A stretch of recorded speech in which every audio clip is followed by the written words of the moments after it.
Annihilation of Caste, Appendices, by Babasaheb Ambedkar. Appendix 2, 7. The Mahatma sees great virtue in a Brahmin remaining a Brahmin all his life, leaving aside the fact that there are many Brahmins who do not like to remain Brahmins all their lives. What can we say about those Brahmins who have clung to their ancestral calling of priesthood? Do they do so from any faith in the virtue of the principle of ancestral calling, or do they do so from motives of filthy lucre? The Mahatma does not seem to concern himself with such queries. He is satisfied that these are real Brahmins who are living on alms freely given to them and giving freely what they have of spiritual treasures. This is how a hereditary Brahmin priest appears to the Mahatma, a carrier of spiritual treasures. But another portrait of the hereditary Brahmin can also be drawn. A Brahmin can be a priest to Vishnu, the god of love. How can he can be a priest to Shankar, the god of destruction? He can be a priest at Buddha Gaya, worshipping Buddha, the greatest teacher of mankind who taught the noblest doctrine of love.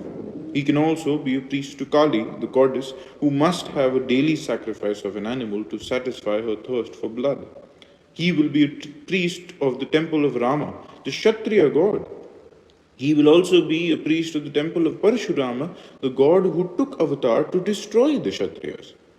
He can be a priest to Brahma, the creator of the world. He can be a priest to a Pir whose God Allah will not brook the claim of Brahma to share his spiritual dominion over the world. No one can say that this is a picture which is not true to life. If this is a true picture, one does not know what to say of his capacity to bear loyalties to gods and goddesses whose attributes are so antagonistic that no honest man can be a devotee to all of them. The Hindus rely upon this extraordinary phenomenon as evidence of the greatest virtue of their religion, namely its Catholicity, its spirit of toleration.